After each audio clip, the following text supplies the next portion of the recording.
We're all sitting in there just chatting. I would like for everybody to get to know each other. Pass around your socials, your brands that you're building, help each other out, just stay in touch.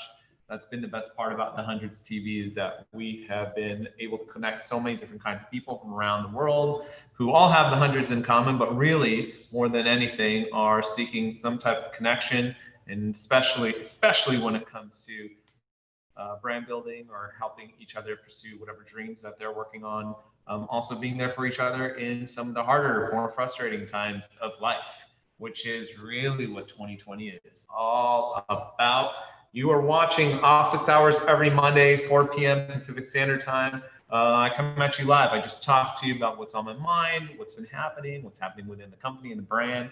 And then in a few minutes, I'll be letting in our guests today. You're always welcome to join. Actually, be in the room with me live for Office Hours. I'll take your questions, and everyone watching from home can also submit their questions in the chat. So if you're watching from home and you have something to ask me just about whatever it is, a career thing, a work thing, or just personal life stuff, if you just want my view on the social climate or social issues, I am more than happy to oblige. So you can drop those in there, but you can always also join. Just DM us and say, I'd like to be a guest on next week's Office Hours. I want to be actually in the room and engaging with Bob, and we can make that happen. So it's been kind of a crazy week. I don't know if any of you were feeling it, but last week felt even more off than usual. I should probably check in with our resident astrologist, Brenda, if she could explain as to why, but things really seem disconnected. Ended up taking a few days off, which is important to do. Don't beat yourself up if you feel like you don't be ashamed to just take a little bit of a break or a breather every now and then if it's going to help restore your balance and just kind of rejuvenate you. And whatever that break may be, whether it's going outside to get some exercise, reconnecting with some friends. What I do, I try to go to the beach as often as possible. I live near the beach here in LA, but really I just need to be around water, spend more time with my family, and also, of course, just dive right into work. And so that's where work's been really amazing. For me, it's always been a cathartic outlet for me to get a lot of my frustrations out, a lot of my worries and concerns and angst. It all gets poured into work. It all gets poured into art. And art doesn't have to be literal art in terms of painting or drawing. It can also be how you express yourself in developing a program or making music or making a sandwich. All those things are different ways for you to express whatever it is that's on your mind. So it's important to do that too. Knowing how to compartmentalize and segment your life in ways that are manageable. I think that's what this year has really been helpful and productive for with a lot of us, is knowing how to basically situate ourselves in our lives to where we're not being overwhelmed and inundated with everything that we have going on. I know for me personally, it's the first time in maybe my entire career where I feel like I'm actually on top of my work, and I feel like I'm actually in control of most everything that's happening within the business and within the brand. Whereas in years past, so much was happening and so fast, I always felt like I was drowning, and I don't really feel like that so much anymore. It's been really nice. So if the world or the universe was ever telling us to stop and smell the flowers, or just wake up a little bit and just take a better appreciation and stock of your surroundings and what your life looks like, this year was the year for it. If you're just tuning in on Bobby Hundreds, this is Office Hours. It is one of our regular weekly shows here on the Hundreds TV, tv.thehundreds.com. This show is really served for me to just check in with you all and for you to check in with each other. You can ask me questions. You can ask each other questions in our chat if you're watching through tv.thehundreds.com. And you can always ask me personally by coming into the room and being a guest on the show. Just a couple housekeeping stuff. Last week we had a really cool collaboration drop with Blondie Beach Records. Our good friends at Blondie Beach did a cool project with us with a new era fitted cap, a beach towel, some graphic t-shirts, some hoodies, and all of it just blew out right away. So it's all sold out. Really, really thankful to them and grateful to them for working with us. They have just an amazing label and just churned out some amazing art that people really, really loved and it resonated with. So if you got anything from that collection, consider yourself lucky because it sold out right away. This week is also another really special week when it comes to collaborations and drops. We have our project with Claire Vivier.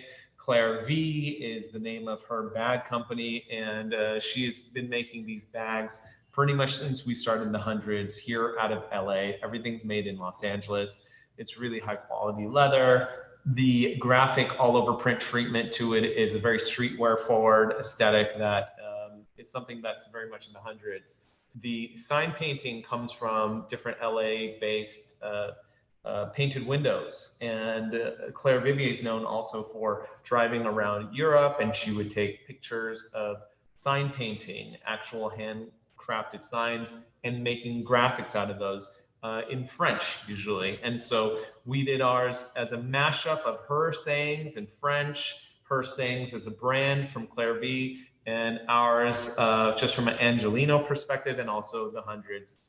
So they're all mishmashed and mixed up together on two big bags. There's this one, which is kind of like a crossbody side bag that guy or girl, any gender can wear. And then we have this larger bag, which is more of like a really nice tote.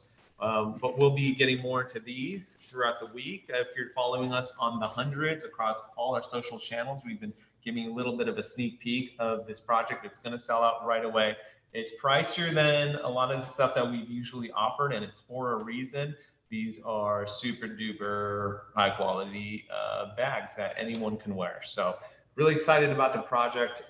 Claire is a very good friend of mine. She also has a really similar entrepreneurial narrative, a similar story, similar path to the hundreds. And in a weird roundabout way, it's also very much a streetwear story, as Claire decades ago opened up behind the post office in San Francisco, which is arguably one of the first streetwear stores in the country, alongside Union, New York, and Animal Farm. So for her, I think this project comes full circle. And for us, it just means a lot to work with a real LA legend like Claire. All right, now I'm gonna let in today's guests into the room.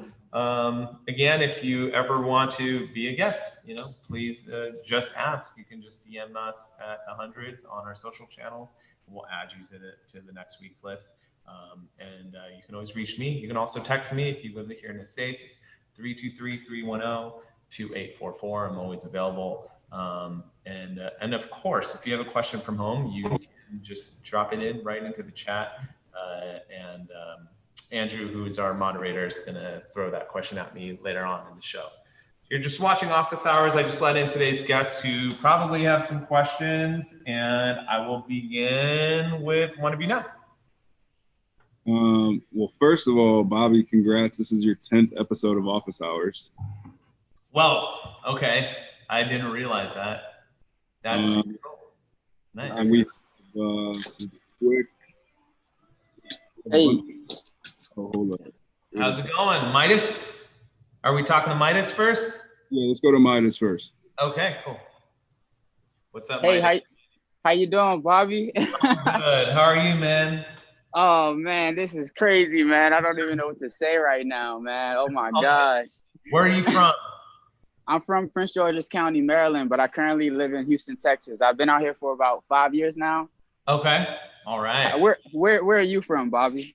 Well, speaking of Maryland, I was born in Baltimore, Maryland. Oh, really? And actually Ellicott City. And I didn't spend much time there. I moved to Southern California. My parents moved to Southern California pretty soon after that. So I grew up around Southern California, a little bit in Orange County, then Riverside for most of my younger life. Wow. And then I went to San Diego for college, and now I've been in LA for over 20 years. So I'm kind of like a SoCal baby. Yeah. Wow, that's amazing, man. We've been talking for some months, man. I remember I showed you this jacket right here. If I can flip the camera. I was gonna say, isn't it really hot down there to be wearing a jacket? Hey, man, it doesn't matter, man. Style has no weather. All right. Yes, yeah, of course. Yeah, I remember your art. Yeah. Yes, Right sir. on. And this is what we have next in production right now. We're just kind of waiting it out. Like I've texted you the other day, we're going for more, keeping everyone comfortable right now. Don't want to do too much with the fashion and go crazy. I had a question though for you, Bobby. This is from my music producer. Let me see.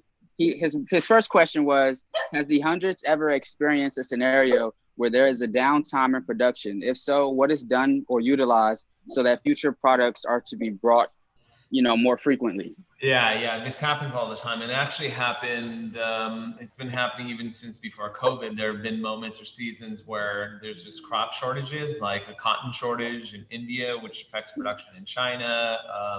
A lot of times, even with blank t-shirt manufacturers, as you guys know, Gildan, All Style, even LA Apparel, they'll be low on inventory sometimes. And so you just have to be quick to react and adapt and figure out what you do have. If you wanted the white sweats and the white sweats aren't there because everybody's been tie-dyeing white sweats, you need to get the gray sweats and figure it out and pivot, So you just got to most definitely see what you have available.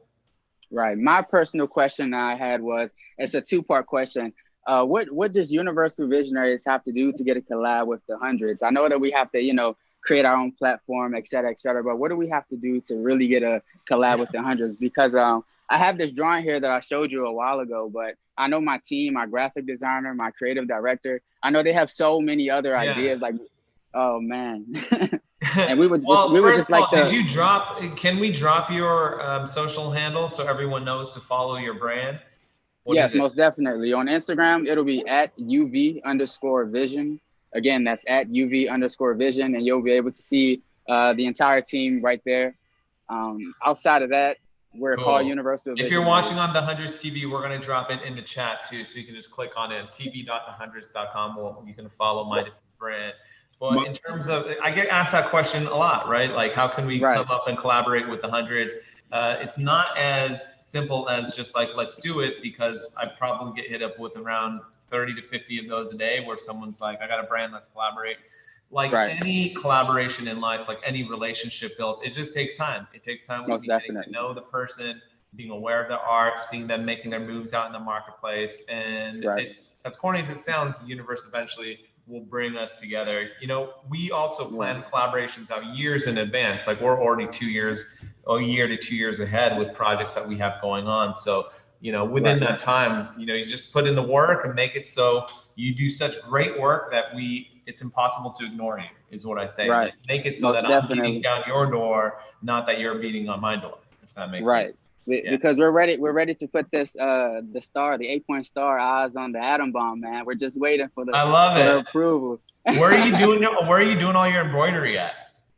Right now, this was embroidered in New York, but I've actually switched manufacturers. I'm looking at a manufacturer out in Los Angeles at the moment.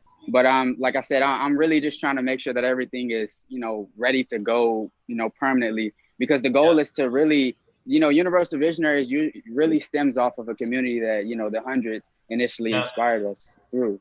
So most definitely. My last question is, I know this is for me and my team as well. How do we become brand ambassadors or something, man? We would love to model for the Hundreds. I would love to model for the Hundreds, man. Oh, thank you. Respect. I appreciate that. We don't really have ambassadors. We don't, have like we don't social media influence and all that extra stuff. Yeah, we don't really do that kind of thing. But you already, just in your life and in your work, you're an ambassador for the brand. And so like, I really appreciate it, you being supportive of us, and you also doing good work within your community. That speaks more volumes than anything I could pay you to do, or, like advertise against you. Like, you're already started the good work by being a good person and like helping out the people within your own world. So, I'm thanking you just for doing the work. Man, thank you. I truly appreciate this invitation. It's such a dream come true to even, talk this far. It feels like you're right here. So I truly appreciate you giving us the time. Stay cool down there out in Houston. Yes, sir. Yeah, yes, right sir. on. Feel free to stick around. If you have to take off, you can too. I'm going to move on to the next question. Who do we got next? Before we move to the next question, Midas, do you mind sending us a link to your Instagram in the chat? Yes, sir. I will do right now. We can all check it out. Thank you, man. All right. No problem. Next, we're going to Child. Child. Okay, I think you are still muted. Can we unmute him? Trying to here. Hey, what's up, Bobby? What's going on? How are you doing, man? I'm good. It's an honor to finally get a chance to talk to you in non-character space. I mean, we have a few conversations on Twitter. Yeah. How should I address you as Child? Like, how would you like me to address you? Well, CHLD is my brand, and I'm Jay, by the way, owner of CHLD. You can catch us on Instagram at World's Most Dangerous or online at www.worldsmostdangerousbrand.com. Nice. I've been in business. Actually, I'm from Houston, Texas as well. Shout out to Mike. I was gonna say, where are you from? It's actually really, really hot out here, bro. I'm like sweating in the house. So, you know, it's like that in Houston. I think it's like 90 degrees. Yeah, it's 93 right now, bro. But it's like, it's not even about the heat. It's the humidity, right? Texas has the craziest humidity. Yeah. Horrible humidity. Like every day, like it's a new high record low we face out here. So it's wild. Yeah, please stay cool out there. Hydrate, take cold showers. I was definitely the whole nine. I know that game. Waking up in the middle of the night, jumping into the shower, then going back into bed. That's something we do out here, bro. Seriously. Yeah. How's the brand doing? It's going great, man. I mean, this year has been a little bit different from us because, well, basically my brand has been around for, I want to say, eight years now. But recently, with the past 3 years, I've transitioned into screen print and DTG for other brands in the city. So it's like a balancing act at this point, like between dropping my collections and having enough time to do like other people's collections. So currently, we're working on a collection right now. It's called Be Creative. We're starting to get some things rolled in from it. I'm not gonna do this in the traditional sense where I'm just gonna drop like T-shirts. I want to make this more of a like an accessory type line coming forward, mainly because I'm using this as a basis as a startup. So the whole collection is based on creating a startup business from the 80s. So in that situation, what we're trying to do is make it look like more things that were around in that time that people consume versus, you know, T-shirts and jackets and hats. Okay. So we're trying to expand on accessories on that as well. Sick. Okay, amazing. Is your graphic, the T-shirt you're wearing, that's a flip of Ice Cube? Oh yes, most definitely. That's like my favorite rapper of all time. Like I love Ice Cube. He's your favorite rapper of all time? Yeah. Wow. Yeah. I mean, he's like consistently top 5, top 10, you know, when it comes to lists. Andrew, who's the moderator in the room, I don't know if he would agree if Ice Cube is up there. Where does he fall in your top 50, Duke? Ice Cube, top 20. Top 20? Top 20. Okay. All right. I actually got a podcast where we did a top 100 hip hop artists last year, and he actually came in top 5. He came in top 5. My top artist of the rest of the crew. Who was number 1? The number one artist. The number one artist was Kanye. Number one was Kanye? He won out of everybody, bro. All right, conversation's over. We're out of here. It wasn't my vote, but it was a kind of like, it was like 10 of us. So it was a couple of people. Kanye was the number 1 rapper? He beat out, we based the criteria on like impact, longevity, hit records and things like that. We gave it some criteria. So when we did like the top 10 battles of everything, Kanye had like a hand in majority of people that were ranking at the top career. So it's like the only people he didn't have an influence was like Snoop, Pac, Rakim, things like that. He didn't have those type of influences. So, you know, we kind of like, okay, I see where it comes from. Yeah. What would you have put at number 1 if it were up to you? My vote for number 1 was Tupac. Okay. I was on Tupac. I feel a little bit better about that. I think me and Duke, who's the moderator in the room, Andrew, who's in the room, is I think we both agree it's Jay. Okay. Yeah, Jay was number 2. Yeah, Jay is, I think, like we've said, number 1, number 2, and number 3, maybe.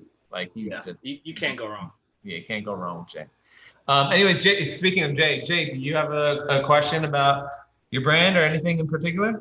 Oh yeah, first shout out to Rosewood, man. everybody out there from back in the day and currently. My boy's 5 told me to shout it out. He's like, make sure you shout that out, no doubt.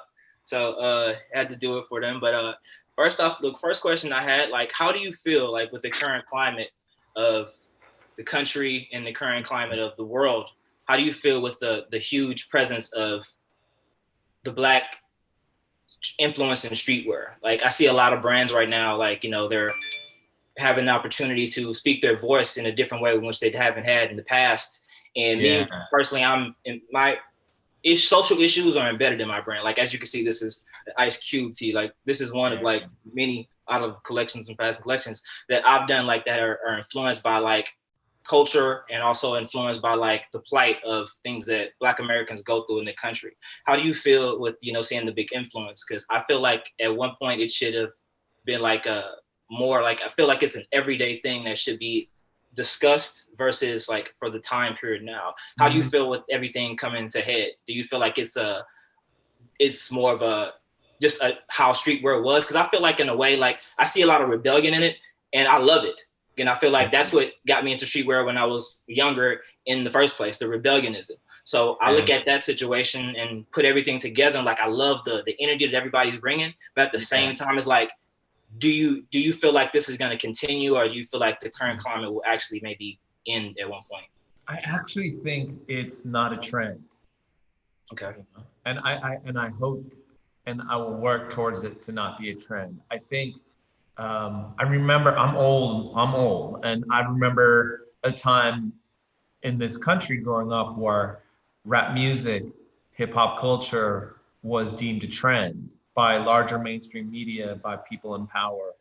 They were like, oh, that music, it's not real music. Oh, that's like not a real culture. Yeah. It's not gonna last forever. And that was, 30, 40 years ago. And we have gotten to a point where it's hip hop, rap music has gotten only louder, more mainstream, and pop music is synonymous with rap music at this point. Yeah. So I think it's going to get to a point where it's the same across all points of culture. Art is usually first on the front lines. And so we got music in the door, Black music gets in the door through rock and roll, then rap. Okay, now that's mainstream. Now that's normalized that we listen to Black artists. What's next? Black politics, Black business owners, revolutionary now, rebellious right now, but eventually will become normalized. And my children are growing up in a world right now where the idea of a Black president is not unusual, because they know that our country had a Black president for 8 years, and they can easily see a Black vice president coming into the picture. So that's not strange. Where when I was growing up, that was an unusual idea. Wow, I can't imagine what that world will look like. It used to almost be there was a joke about it in like films, having a Black president. Like it would be like a Chris Rock skit or, a Dave Chappelle skit. Now it's just the norm.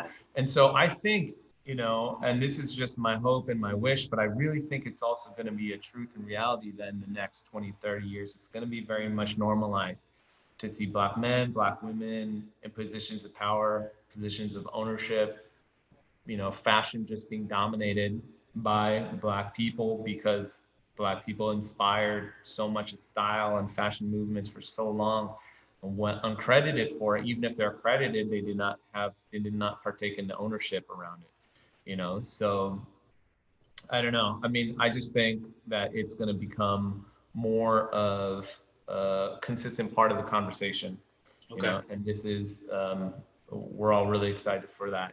I'm excited to see it. Definitely. I love to see the creativity is going on. Yeah. Right now. I think a greater question is, someone texted me this morning. And again, if you're just watching here on the Hundreds TV, you can always text me also, 323-310-2844. And someone texted me this morning, it was a Black woman. She said, I love that you're putting on, talking about Black men right now, Black owners, where are the Black women? And I was just like, hey, look, that's another part of the conversation that we need to get to, that is going to become more prevalent and come more to the forefront over the next couple generations. And so, like, I'm ready for that conversation also. Definitely. I can ask you more questions, or that's we do one at a time. What's that? Is it we asking like one at a time and then we just gonna go double back? Let's do one at a time so I can just make sure I get to everybody before I run out. But stick around. You know, if I have time, I'll circle back around. Okay, cool. Okay, cool. Midas, show that T-shirt you have again. What you got, Midas? Oh, I love it. That's one of my favorite Atom Bomb rips. A graphic designer by the name of Benji Escobar, who used to be in-house for many years. He conceptualized, and he came up with that graphic. So I love it. It's such a great Atom Bomb flip. May even see one on Greatest Hits someday. I think we actually. Yes. Yeah, if you're just watching the 100s TV for the first time, Greatest Hits is a show that we do to everyone watching at home every Tuesday at 4 p.m. Pacific Standard Time live. Our host, Justin Esposito, he sits down and shows you old archival the 100s product. We call them Greatest Hits that we've sourced personally ourselves, amassed into our collection, our archives, and then we sell it. We tell the stories about them, and then we sell them. So that might show up on the Greatest Hits soon. Before we go to another question in the room, quick shout out to everyone watching on the 100s TV and saying hey in the chat. We got Dom, Fantastic Four, Sandy, Josh, Daniel, Nick. Who else? We got a question from Dom. He said there were rumors back in the day that you guys may be opening a store outside of the U.S. Is that still on your mind? It's not on our mind currently because stores in general are pretty much not on our mind, Dom. Just with COVID happening, it's not really at the forefront so much. I think in the early to mid 2000s when we were starting, there were certain benchmarks in place for you to, sorry, 1 second, I'm gonna turn the light back on. I'm gonna keep talking so you can listen. Okay. I always forget to turn that off. But there was a time in streetwear where you pretty much had to have a brick and mortar retail flagship store in order to be taken seriously. And so we had 4 of those, you know, we had 2 in LA, 1 in San Francisco, 1 in New York, and then we were setting our sights overseas. It's hard, you know, running retail is hard, as anyone who knows who's worked in retail. I've worked in retail, you know, that was my high school job. Especially after the last recession in 2008, we never really recovered from that. And then COVID hits and it just leveled a lot of retail store business. And so it's not really at the forefront of our minds. We were always most comfortable on the internet, just like how we're doing now. I feel like we thrive much better in the online world. And so we're just focusing on digital, going direct to our own online shop, our app, and the 100s TV as you're watching right now. And so that's pretty much where we're at. Next, we're going to the Beal. Hey. Thanks for having us. You know, like not just me, the whole entire group over here. It seems like Midas and Jay got cool things going on.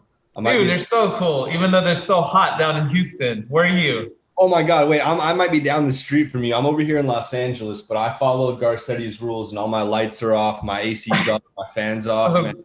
Yeah, I feel like the internet has been super out of whack all day because of the heat, probably. Yeah, I mean, this is the first time I think in the entire pandemic I've had a good, solid connection, ironically enough. I mean, because you turned off all your air and everything. You know, maybe. I hope everybody's just gone. Maybe they just left and went back home for a little bit to their folks where it's not bloody hot. Yeah. It's in Houston. Yeah. It's also dying. It might be as humid here as it is in Houston. It really feels. That's what I was saying. LA doesn't necessarily, you know, it's a dry heat, or it's just, we don't get the same kind of humidity that the Midwest does, let alone, you know, like Oklahoma has horrible humidity, or like Texas, but it feels like that. It feels like it's Miami when I'm outside at night here. It's like soupy.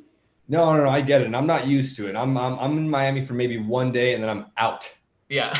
Yeah. And my folks are actually from the Bay Area. I'm from the Bay Area, and they went through these lightning storms. I think they had like 200 lightning bolts within like the span of 13 hours. And then it was raining and it was also 96 degrees. It was a terrible 2020. That's all we can say. Yeah, I mean, it's kind of funny because all my East Coast friends are just like, hey, you know, welcome to the club. Yeah, right. Yeah, exactly. We're like, oh God, it's a little humid over there, and you guys are complaining. I know. I feel like such a jerk. Yeah. I mean, I guess, for my questions, these guys had some great questions. I think I have like a weird, different question. I work in travel, right? Okay. I might be the only person, other than like the people that I currently work with, that job was just affected Hmm. psychological level. I stayed working through that the entire time, but 250 people that I work with weren't working, and I work in a Wow. hotel restaurant situation. And so, my question is, as cultures collide, whether it's, art culture, street culture, clothing culture, and travel culture and food culture, how do you see travel and food, whether, it's just domestic or international, coming over the next couple of years? I mean, I have my ideas. I've discussed it with hundreds of people over the last, Oh, I would 100 days. love to hear your thoughts on it too. I think it's so right. That's very personal to my line of business as well. I don't work within the travel sector, but I travel so much for business. In fact, this year I was supposed to be in. Last year, I don't even know on how many flights I was, but I did at least 25 book tour stops, and that was just for book tour. It didn't include like fashion weeks in Paris and just general travel or vacations and stuff like that. And then this year I was supposed to be in. I was supposed to start off the year in Indonesia, and then Russia, Paris, South America. I mean, we were supposed to be in Australia, everywhere this year, and then all of that has been eliminated. And I think that's the first place we should probably look at as far as travel is being a changed and disrupted is that business budgets. Travel budgets are pretty much going by the wayside, which is a kind of a bummer. I think people are realizing I can just do my business from home, especially with the advent of Zoom and technology like this. So that's a bit of a bummer because I think, look, at the end of the day, do we need do we need a lot of travel? Like, do we need restaurants? Like, do we need a lot of stuff? No, and I think even when it comes to this is something I've been trying to figure out a lot with our office, right? Our office is open, but much of our staff is preferring to work from home. And that's totally fair because everyone wants to be safe. But I think I'm also worried of getting to a place in our culture and society where people are saying, well, I guess I didn't really ever need to go to a restaurant. It's perfectly much better to just eat at home or like to pick up food and eat away from people. The reason why social interaction was ever there to begin with is because number one, we're innately built. We're like biologically built to connect and to be and around other people, to like be within the physical presence of people.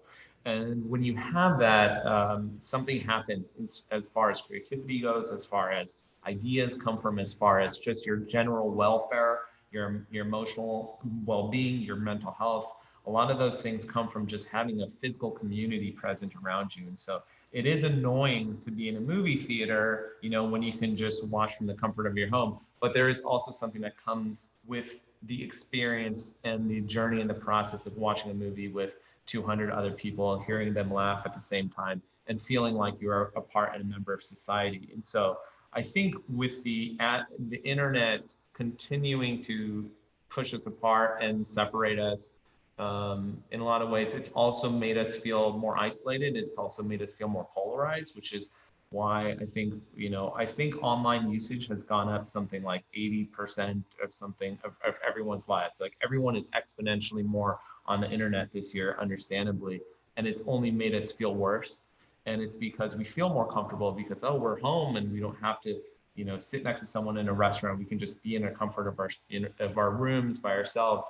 But we are missing this X factor that I don't think we truly appreciate yet, that to be alive, to feel connected to this world and to connected to life is to be around other people, the good and the bad of it, to deal with someone who smells like piss, like walking next to you, like, oh, I wish I was just home. I have to deal with, like, there's something that actually comes with that, and so as uncomfortable as it is to sit in restaurants with people, be in a movie theater next to someone, that's really what life encompasses. And so I'm really worried about that. Like I'm really worried about travel not happening as much because then there's not so much of an exchange of ideas.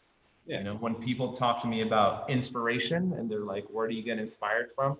I say, I get it from traveling, because when I travel, I am confronting so many different points of worldview and different perspectives, and I'm living in someone else's shoes in a different city, in a different climate. You know, part of this today's show is awesome because I'm talking to people in Houston who their weather feels a certain way. They have a different mindset on how business and brands are done in their communities. Like that really helps me be a more empathetic person to understand the world.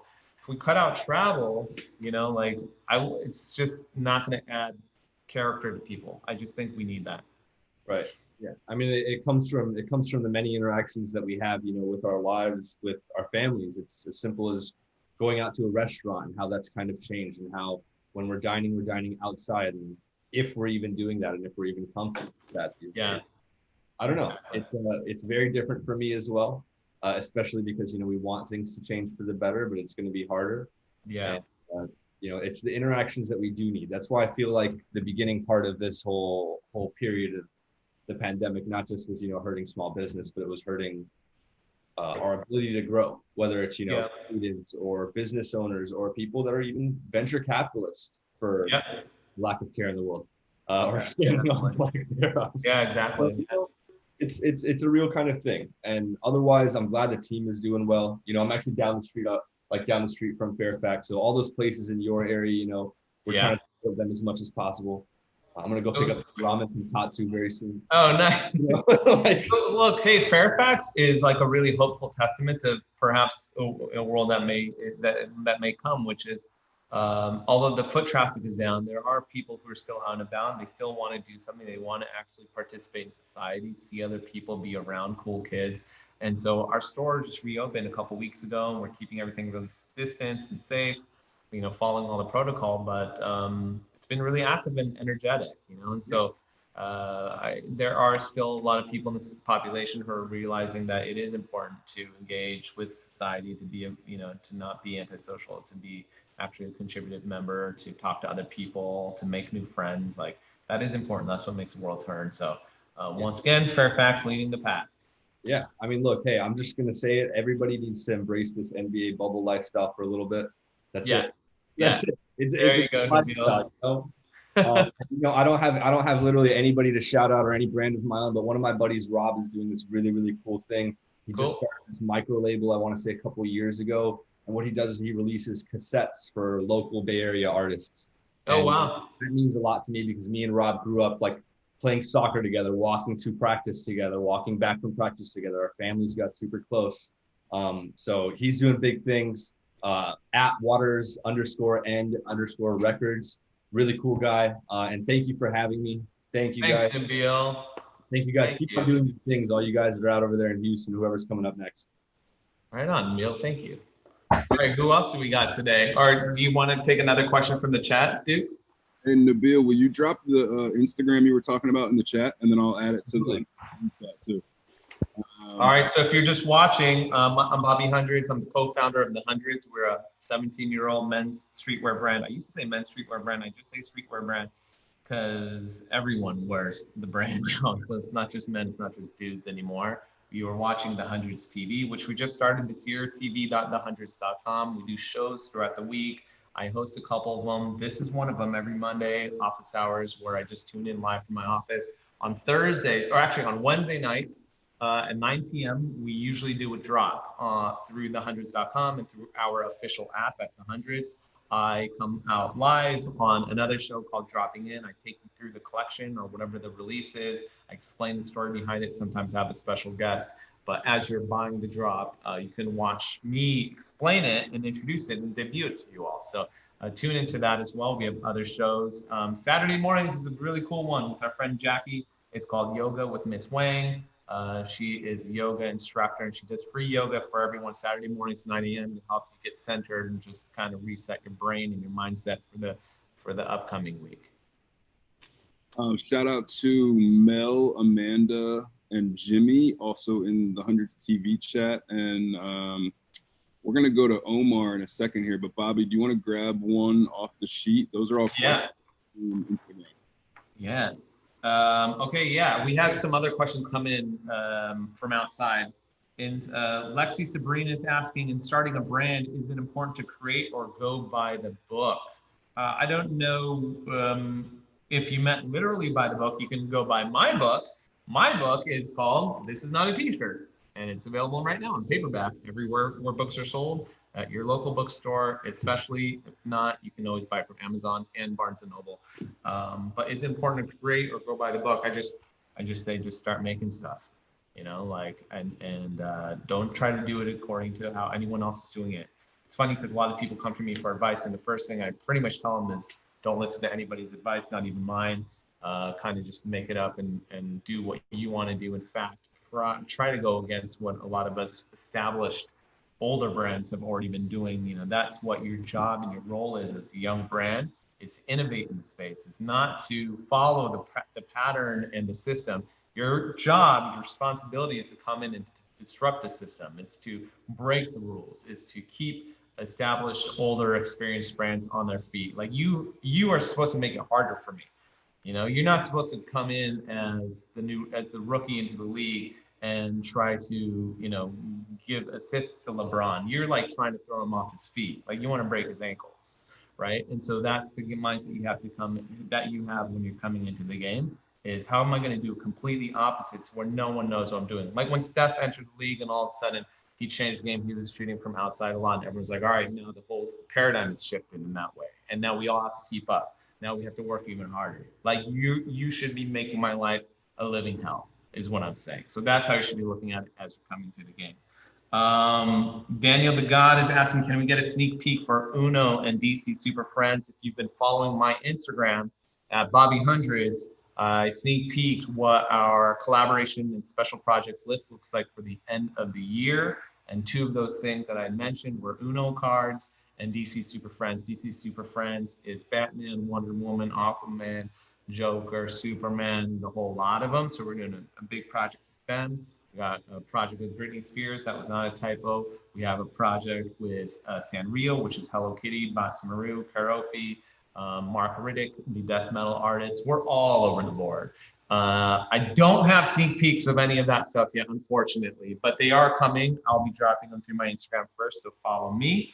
Another project that I mentioned and Dan brings up here is, will the Xbox collab have a console or controllers? You have to stay tuned for that. We do have an Xbox collaboration coming out as well. Our first game of the year that I think we're working on too is with Cyberpunk. If you know gaming, you should be excited for Cyberpunk. We're doing a big collaboration around that. We're also collaborating with Need for Speed, the mobile version. I will be personally in the game with my car. I'll be having a DeLorean in that car. So there's just so much going on. Cool. And then we're going to Omar next. Omar actually, I think, is a repeat, maybe our first repeat attendee. Yes, I remember Omar. What up, Omar? What's up? Yeah, it's my second time. Yeah, how are you? Pretty good. How are you guys? Oh, we're good, man. I mean, it's good in here. This room is air conditioned, but I'm kind of dreading going outside. Yeah, it's freaking hot. I just have fans going on, but. Omar, where are you from again? Anaheim, California. That's right. I knew you were in Southern California somewhere. It's hot. It's hot. Yeah, it is. It's like 90, 91. So the question I want to ask is, sure, what is one brand you've been wanting to collaborate that you haven't had the chance to work with? Wow. That I've been wanting to collaborate with. I mean, the easy answer is Nike. Like, we all want to see a Nike project happen someday, some point in time. That's cool. I didn't expect that. Oh, okay. Well, then maybe it wasn't so obvious. Nike would be great, But yeah, it would. I come across brands every single day that different people are starting, like Midas's brand, like Jay's brand, like these brands. They are more. What's that? No, someone said the Bobby Dunks. That'd be pretty insane. Oh yeah, I would love to have a Bobby Dunk. But even more than that, honestly, it's like I get more inspired and excited off of new brands, untapped, unheard brands, kind of like coming up, and especially outside of LA, outside of New York, like just different regions of the world. Daniel, who is a loyal follower of the Hundreds, like this is his brand. He sent this to me, so I've been wearing this. He's been on the show before. My friend Terry, he just dropped off this shirt today for me. It's a brand called Exchange Program. And this is a brand that I really love right now. He doesn't, this is the crazy thing too with the brand is that he doesn't sell it anywhere. Like it's Oh, just been what? around for a couple years and he just doesn't sell it. Like you can only get it from him. It's exclusive. Yeah, he's like a big dog at Dover Street Market. So he just kind of does some fun on the side, but you know, it's just really creative what he's doing. And a lot of his ethos, the reasoning behind his brand is like very much attuned to like how I think as well, which is just bring different kinds of people together. And even like in the font that he uses, like this is a sans serif font up top, and this is a serify font. And he's just saying like we can bring different kinds of people from different points of view together and create some beautiful stuff. So, you know, that's, you know, more exciting to me, more inspiring than a Nike, than, you know, big label, big fashion name out there, big fashion designer is like, honestly, every day I come across a new one that I'm like, man, that guy or that girl is just like really killing it, or really, you know, making me think differently or challenging me to be better. Like, I love that. That's cool. So something to always like keep you going as well. Yeah, I'm That, just that, constantly curious and inspired by what the younger generations are doing. They're yeah. coming up with ways of building the brands, designing, and like I would have never have imagined, you know. And so I'm just really grateful that we're still allowed to play in the space, you know, that we still have like an audience that's like Yeah. down to, you know, see what we got. You know, because it blows me away, man. There's always like a 16-year-old kid, another 25-year-old kid, another 30-year-old guy, girl out there just starting a really cool company that I'm like, this is going to be the next big thing. So, you know, it's a really, really, really cool space to work in. Like, we all love this world for a reason, you know? And then just one more question. I know last time you were talking about anime and you said One Piece was your favorite. Who's your favorite character? Oh, actually, I don't even have to. Here, I'll just show you. Just so Okay, you cool, know. cool. Sit tight. All right. I'll see my next. Do you know your favorite character? Yeah, I have a tattoo. Oh, Chopper! That's unexpected. Chopper? That's Really? Is it? Yeah, it Chopper is. I've had for like, I don't know, like 10 years. He's always been a part of my office. So He's badass. there's my guy. Yeah. That I know whole you're gonna love that if we do end up doing One Piece project. that'd be pretty cool. Mine's Ace. I don't know if you recognize the hand. Yeah, those are his sad faces and happy face. Yeah. Oh man. Oh, you're like a real fan. Yeah, Ace. He's the number one.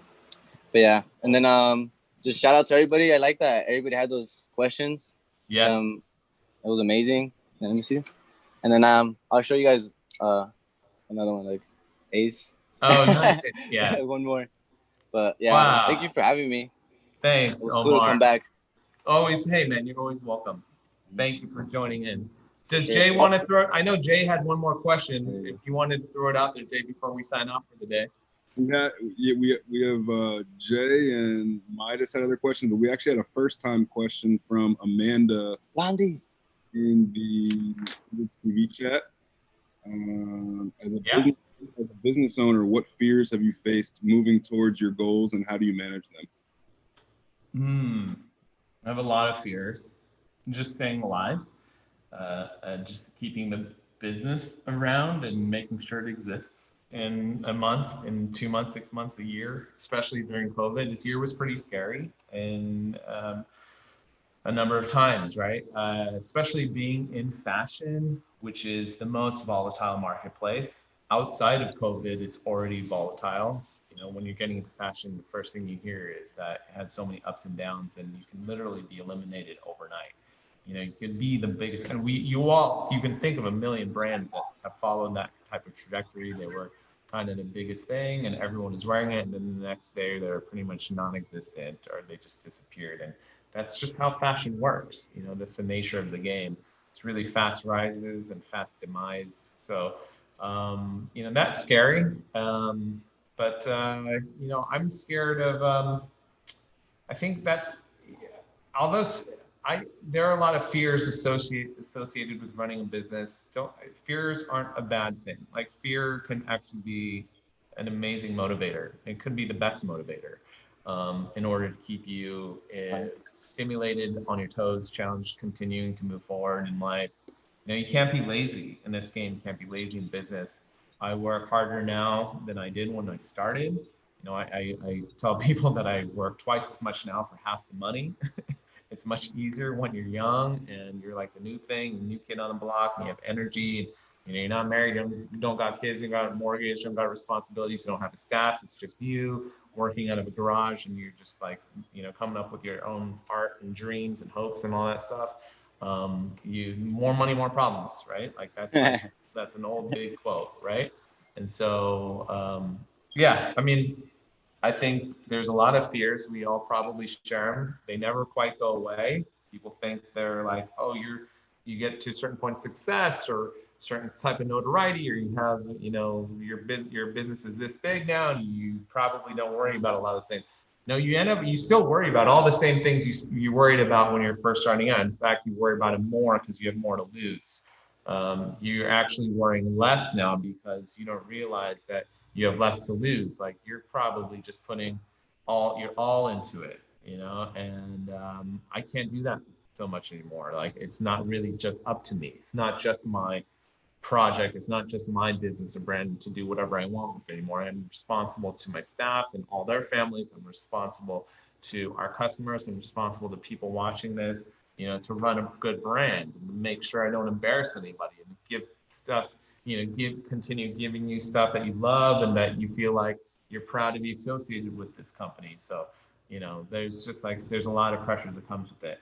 Having said all that though, there's nothing else I'd rather be doing. I'm super grateful, you know, like this is the best job, I have the best life, the best career, you know, for all its ups and downs and all the sacrifices and the fears and all the sleepless nights. Like I barely sleep. I'm always anxious. I have like crippling anxiety.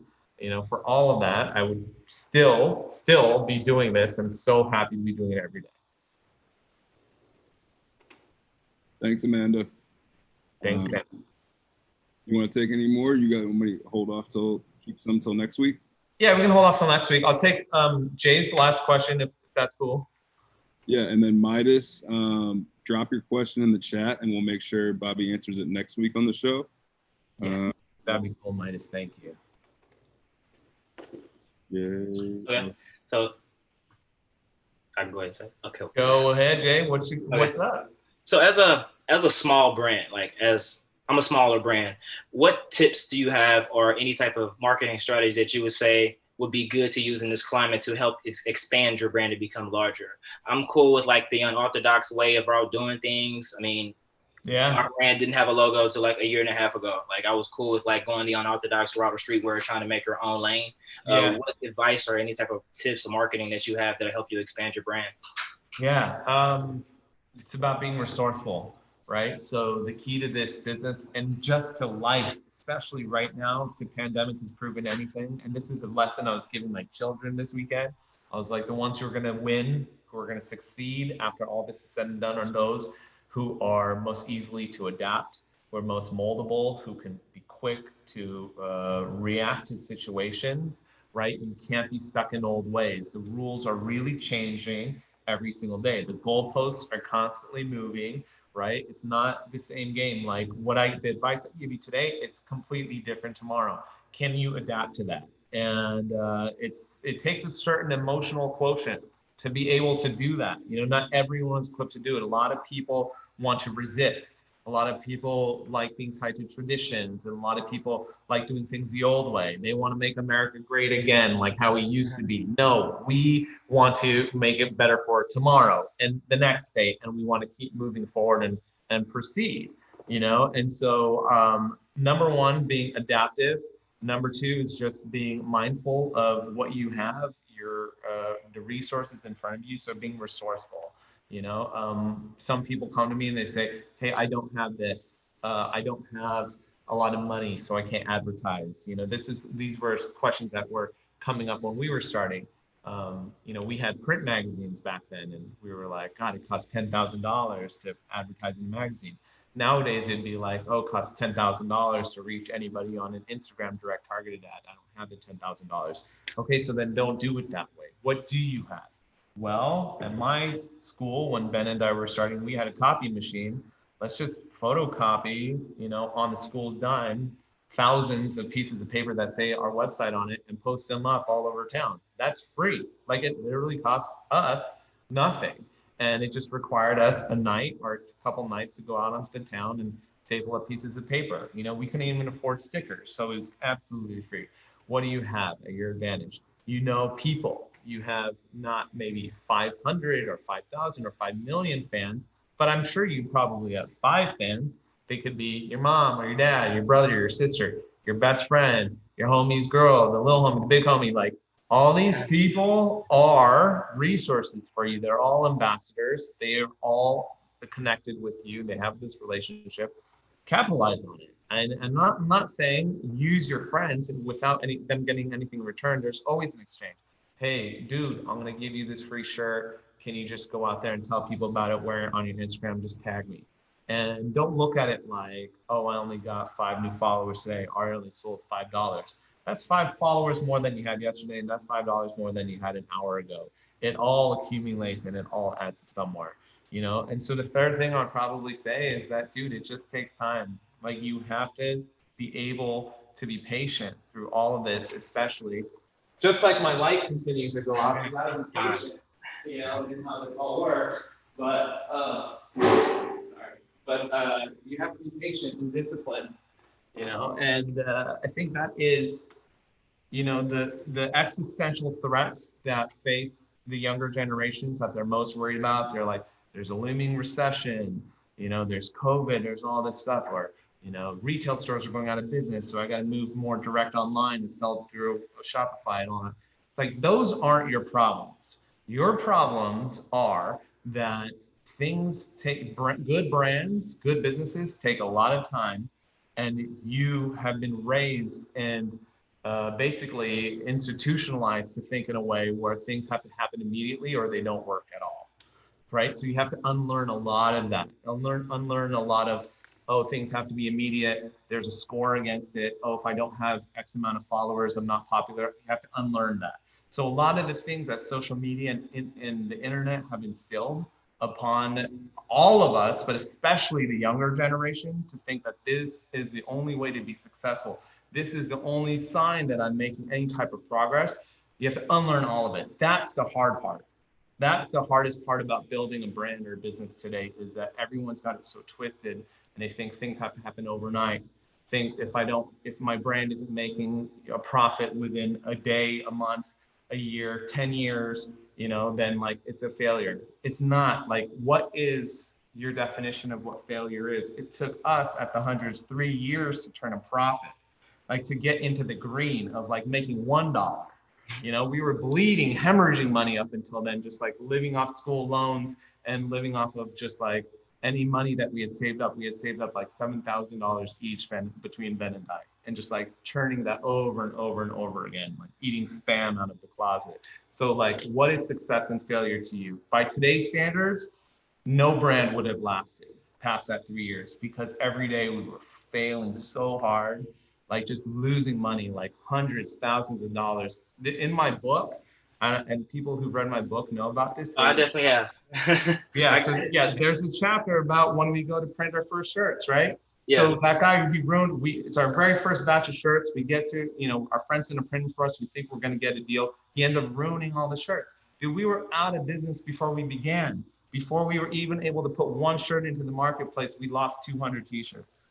You know what I mean? Yeah. Like by today's standards, by how social media works, by how people think, brands develop overnight, dude, we're a failure, right? So like we put up with that stuff every day, like stories like that every day for years before we turned a profit. Ben came to me in year 3. He's like, I got good news. I'm like, what's that? He's like, we can actually pay our rent for the apartment I was living at the time, which was a $700 a month apartment behind an In-N-Out on Venice Boulevard.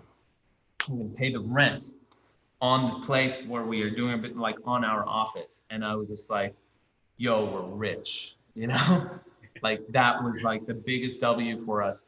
And every success and win we've had from there has felt exactly the same way. It's just, oh, I bought myself one more day. I bought myself one more week. I bought myself one more month to continue to play this game. You know, so it just takes a lot of time. And I'm lucky enough to, and you know, to be coming from a generation where we weren't racing the same way that younger brands have to do today.